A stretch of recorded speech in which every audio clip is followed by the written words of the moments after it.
Mis amigos youtuberos, ¿qué tal? Bienvenidos, cordial saludo, les habla Alfredo Pulgarín Castaño. Qué gusto poder saludarlos nuevamente y presentarles este importante video. Hoy vamos a hablar de mucho periodismo. Para ello estoy al lado de Lorenzo Lizarazo Duarte. Lorenzo Lizarazo Duarte, egresado como periodista y comunicador social de la Universidad Autónoma de Bucaramanga. Lorenzo, bienvenido, muchísimas gracias por su tiempo, por atender nuestra invitación. Bienvenido a YouTube. Gracias, Alfredo, y un saludo a todos sus seguidores en este canal de YouTube. Lorenzo ha ejercido el periodismo en los distintos frentes de la comunicación social, en la prensa, la radio, la televisión, periodismo en redes sociales, etcétera. Pero conozcamos un poco más de la vida de Lorenzo como profesional de la comunicación. Lorenzo, ¿en qué momento, cuando empieza, después de sus estudios, lógico, empieza a ejercer su periodismo? Alfredo, yo empecé a ejercer el periodismo simultáneamente con mis estudios. Yo inicié mis estudios en la Facultad de Comunicación Social de la Universidad Autónoma de Bucaramanga, como usted lo ha dicho, en el año de 1986, en el segundo semestre de 1986, y al año siguiente yo empecé a trabajar en los medios de comunicación, en la radio.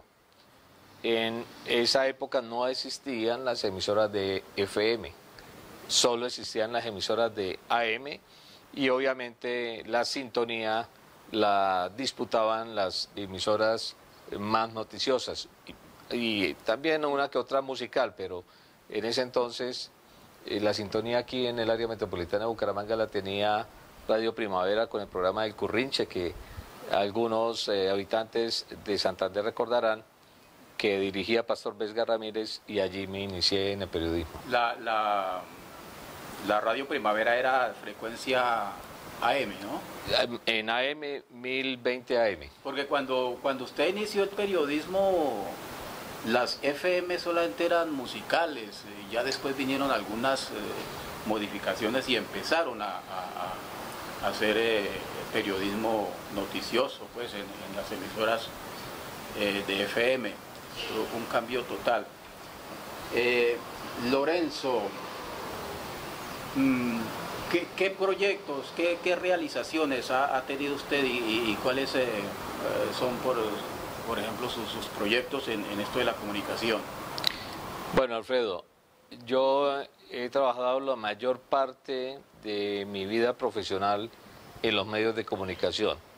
Inicié en la radio, como le he dicho. También estuve trabajando en la prensa escrita, en el diario Vanguardia Liberal. Trabajé en Vanguardia Liberal aquí en Bucaramanga, en la coordinación de la página política. Fui corresponsal de Vanguardia Liberal en el municipio de San Gil, en la provincia de Guarentina, y posteriormente en el municipio de Socorro, para la provincia comunera.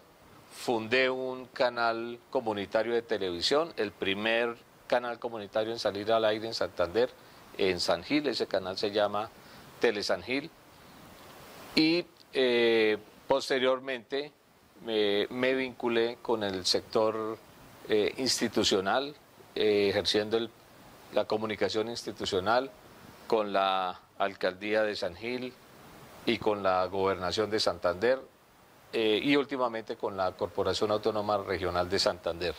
Esa ha sido, así a grandes rasgos, como mi vida profesional en los últimos casi 30 años.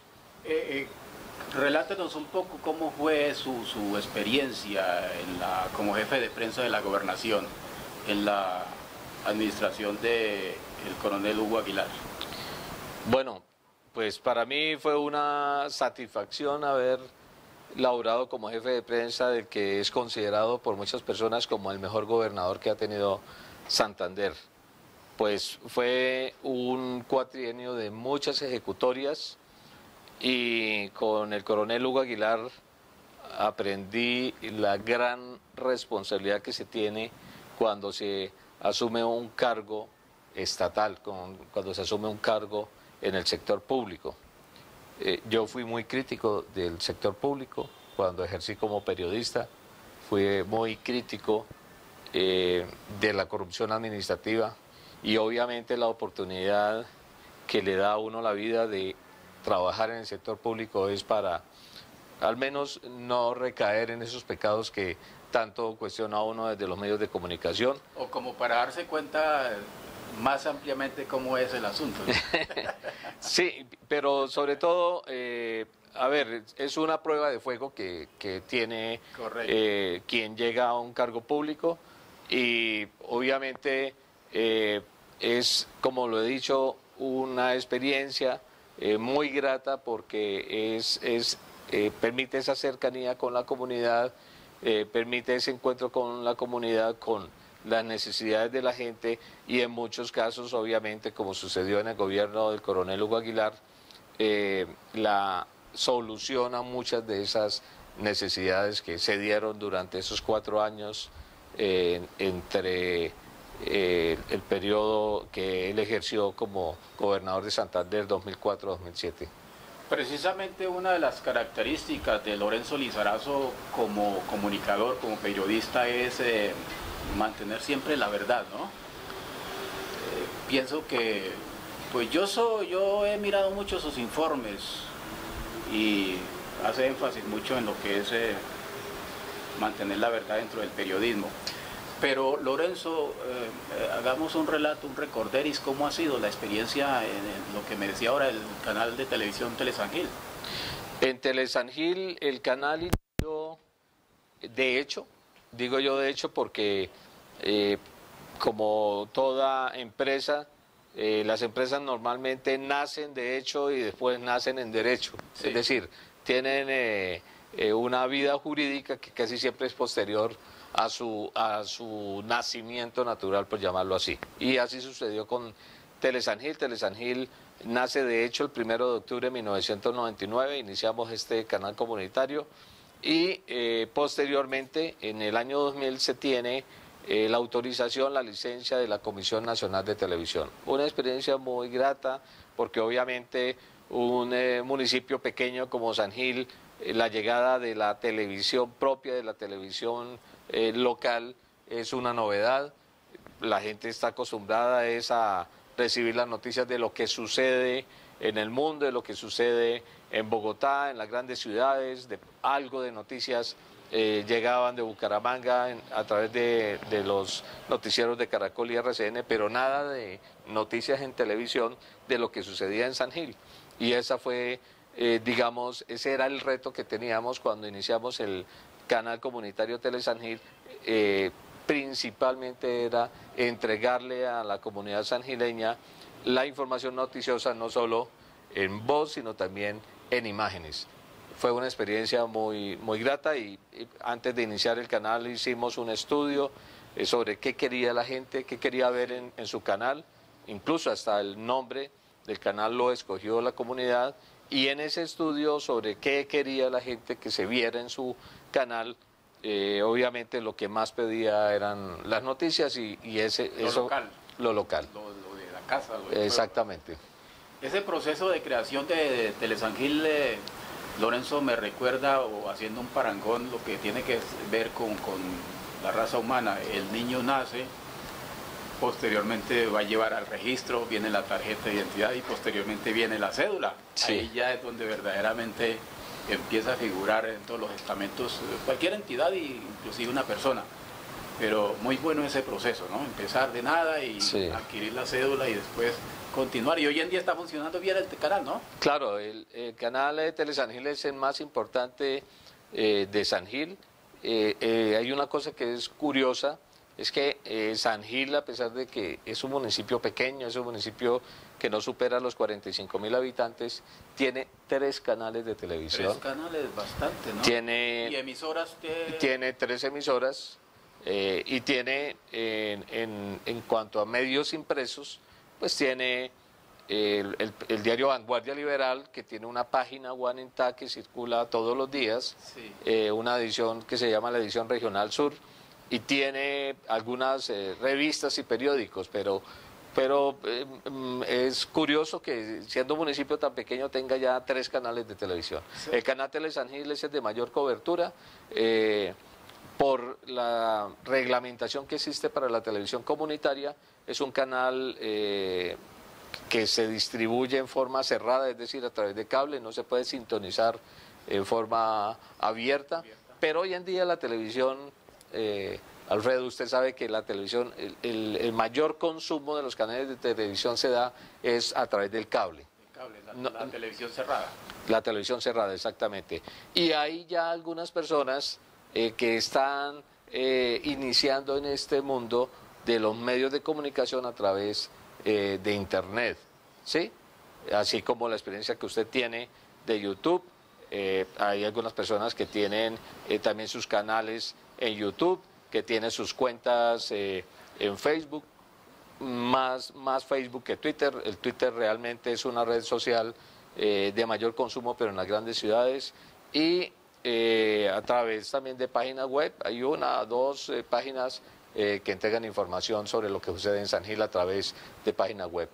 Me doy cuenta que San Gil está muy bien comunicado, tiene lo que usted comenta, emisoras, canal de televisión, y ahora tenemos a YouTube, porque este video lo pueden estar viendo en San Gil.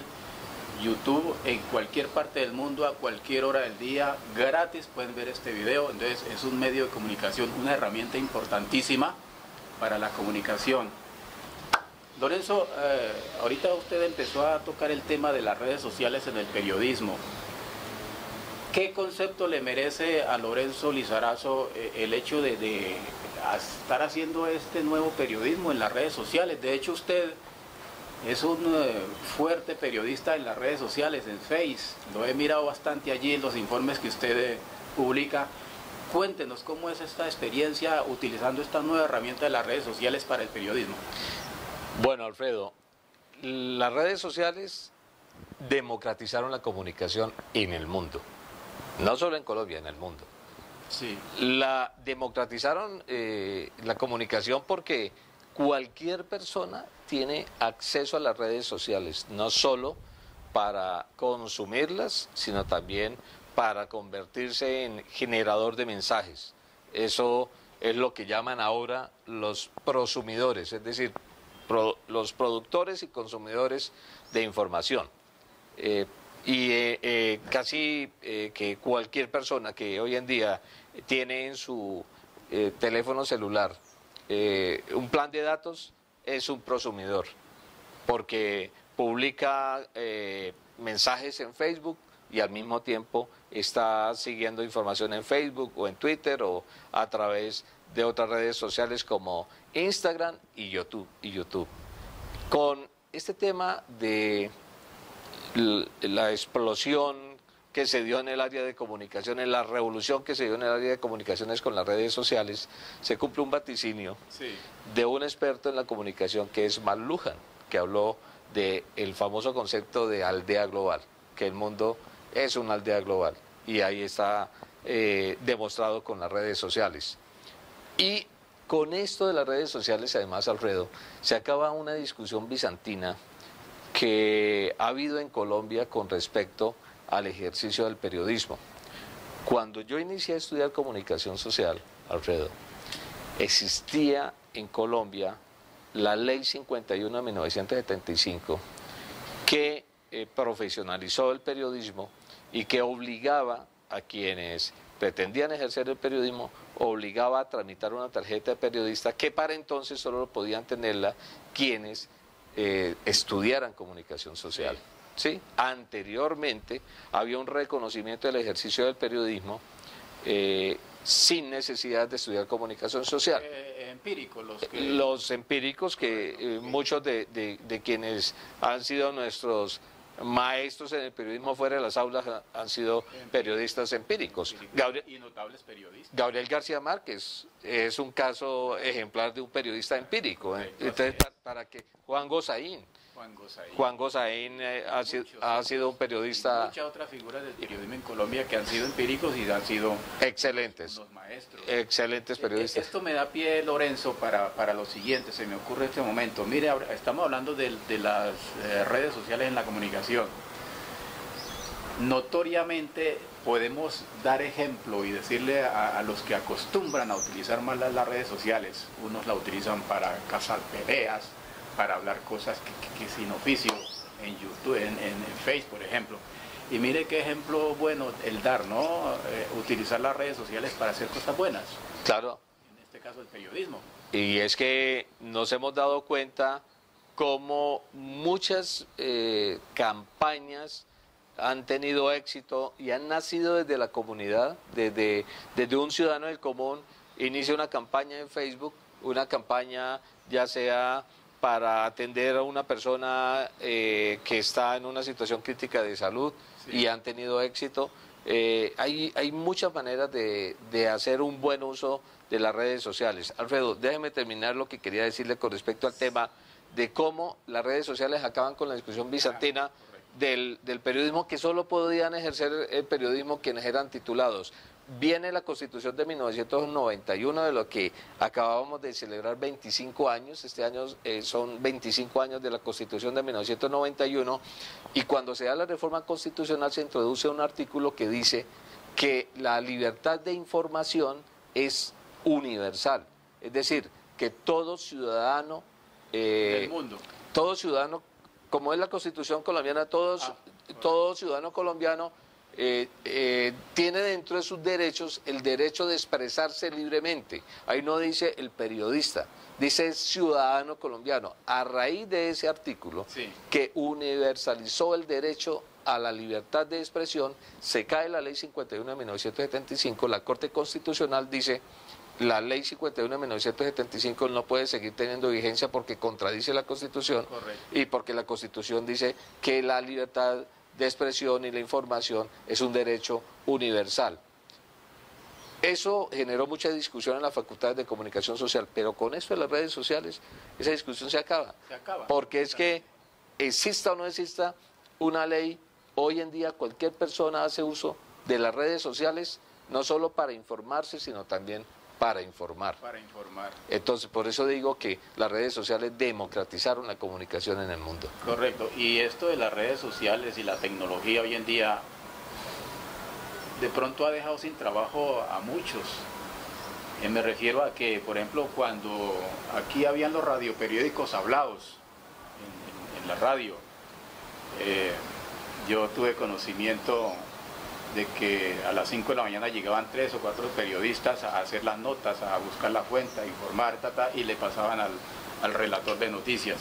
Hoy en día, al locutor, hoy en día eso ya no existe, pero a cambio de eso existe el teléfono celular donde usted se mete y encuentra la información, y esa información la publica a través de otro medio.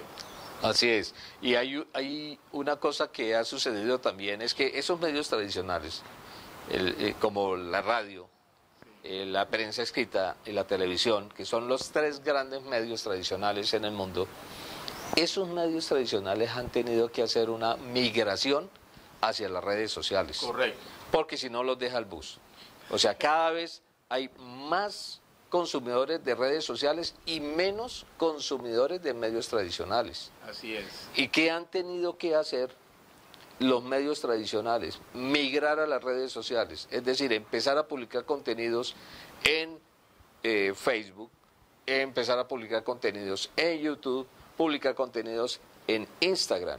Es que, Lorenzo, discúlpeme que se me le atraviese así en el camino, es que yo creo que las redes sociales, para quienes ejercen el periodismo en otros medios, bien sea la televisión o la radio especialmente, las redes sociales se convierten en una herramienta de apoyo, porque lo que están informando en la radio, eso mismo, lo vienen y lo publican en las redes sociales ya con imágenes, con audio, con muchas cosas. Entonces, dése cuenta que es una herramienta de apoyo impresionante para la comunicación y el periodismo en las redes sociales. Y no hemos mencionado una red social en este momento que es la red social de mayor uso en el mundo, que se llama WhatsApp. WhatsApp. Porque WhatsApp, a diferencia de YouTube, a diferencia de Facebook, a diferencia de Instagram, que son redes sociales abiertas, WhatsApp es una red social cerrada, ¿sí? Correcto. Pero a pesar de ser una red social cerrada, es la red social de mayor impacto al menos en Colombia, es la de mayor impacto. Yo creo que ciudadano en Colombia que no tenga WhatsApp está completamente 60 años atrás. Vea, dése cuenta, Alfredo, por ejemplo, me llamaba la atención un comentario que me hizo esta mañana una persona a propósito del paro camionero, que en cuestión de menos de una hora, en todo el país, los camioneros lograron movilizar a sus pares, es decir, a este gremio, para que salieran en unas marchas que se programaba para 2, 3 horas después con camiseta amarilla de la Selección Colombia. Eso para medir el impacto y no tuvieron que recurrir a un medio tradicional para que todos se enteraran. No tuvieron que recurrir ni a la radio, ni a la prensa escrita, ni a la televisión para decir, oiga, pongámonos de acuerdo y hagamos esto. Cuando antes, recordemos que antes, Sí. Lo que no salía en radio o lo que no salía en la prensa escrita, sencillamente no se conocía, no existía. Ahora, a través de WhatsApp, de ese grupo cerrado... En cuestión de segundos está informado todo el mundo. Exactamente. Hay quienes en WhatsApp tienen muchos contactos. Yo pues apenas tengo aquí como unos poquitos son alrededor de 15 o 20 nada más. Vamos a ver si con este video me solicitan hacer contacto en WhatsApp. Vea qué interesante charla, Lorenzo. ¿Qué proyectos tiene Lorenzo a nivel del periodismo? Bueno, usted lo ha dicho, Alfredo, yo hace un tiempo empecé a publicar información en mis redes sociales, lo venía haciendo cuando estaba trabajando en la anterior gobernación de Santander de Richard Aguilar, otro excelente gobernador, Sí. a quien le debemos el contrato plan de Santander, la mayor inversión que ha recibido Santander en toda su historia. Pues en los últimos 4 años es que se da este boom de las redes sociales y mi trabajo en la gobernación de Santander era informar sobre las ejecutorias de gobierno departamental a través de un programa institucional de televisión. Me di cuenta que muchas personas que no podían tener acceso a la señal del canal TRO, especialmente quienes viven fuera de Santander o quienes viven en el exterior, también esperaban ver esa información y así empezamos a publicar inicialmente los programas completos en YouTube. Sí. Y después decidimos publicar las notas sueltas en YouTube, porque hoy en día pues hay gente que le gusta ver contenidos, pero así, rápido. Entonces sí. ahí empecé...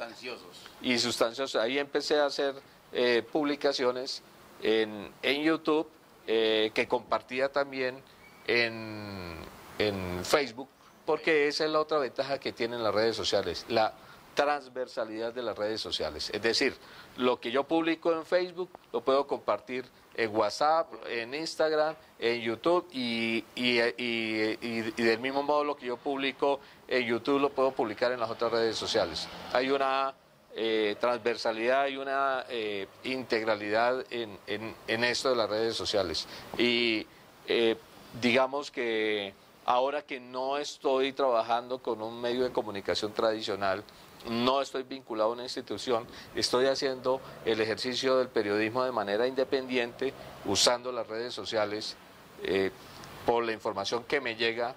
Mi principal fuente de información en este momento, Alfredo, es algo que jamás me había imaginado cuando empecé a estudiar comunicación social. Mi principal fuente de información para mí es WhatsApp. Y casi todo lo que yo publico es información que me llega a través de WhatsApp. Y nos estamos olvidando de mencionar WhatsApp, ¿no? Sí, y WhatsApp, pero ojo con lo siguiente, es información que verifico. Es correcto, eso le iba a decir, información certificada. Pues. Sí, que verifico, o sea, no se trata únicamente de compartir todo lo que me llega, sino de verificar. Porque si no se crearía un caos enorme. Exactamente, hay que contrastar la información, hacer el ejercicio del periodismo, ese sí, hacer el ejercicio del periodismo que nos enseñaron en la universidad y que nos enseñaron los grandes maestros empíricos. Es verificar la información, consultar más fuentes, responder los 5 Ws, que no son 5, sino son 7, es decir, el qué, quién, cuándo, dónde, cómo, por qué y para qué. Y sobre todo, pues ser responsables en la publicación de esa información, ¿no? La responsabilidad y la verdad. Y es que la responsabilidad, Alfredo, la responsabilidad, a propósito que usted destaca, la responsabilidad en el uso de las redes sociales está regulada por la ley colombiana. Y recordemos que, ya que todos los ciudadanos podemos ejercer el periodismo gracias a las redes sociales, recordemos también que hay 2 delitos en particular en los cuales puede incurrir una persona haciendo un mal uso de los medios de comunicación, y las redes sociales son un medio de comunicación: el delito de injuria y el delito de calumnia. Y no son los únicos. Por ejemplo, está también el delito de pánico económico. Cuando una persona publica una información que puede trastornar la economía, o un sector de la economía incurre en el delito de pánico económico. Por ejemplo, recuerdo que no hace muchos años a alguien se le ocurrió, usando las redes sociales, al decir que una entidad financiera, una entidad bancaria, había tenido un colapso en la valorización de sus acciones en el mercado bursátil, y eso provocó una estampida de los ahorradores de esa entidad financiera para retirar sus ahorros. Eso provocó un pánico económico en detrimento de esa entidad financiera. Las autoridades hicieron un rastreo y hallaron al culpable, y obviamente fue una persona condenada. Pero hay que tener mucho cuidado con el uso de las redes sociales, porque también podemos incurrir en el delito de injuria. Injuria es cuando yo ofendo a una persona. Sí. O en el delito de calumnia. Calumnia es cuando yo le indilgo a una persona una conducta punible que no ha cometido. Que no ha cometido, correcto. Hombre, Lorenzo, vea qué importantísima la charla que hemos tenido ahí con esto de el periodismo en las redes sociales, la experiencia de Lorenzo Lizarazo en su carrera de periodista. Y bueno, pues no me queda más que agradecerle, Lorenzo, por su tiempo, por haber atendido a este servidor aquí para nuestros amigos youtuberos también. Muchísimas gracias, Lorenzo, muy agradecido. A usted, Alfredo, y felicitaciones por lo que está haciendo.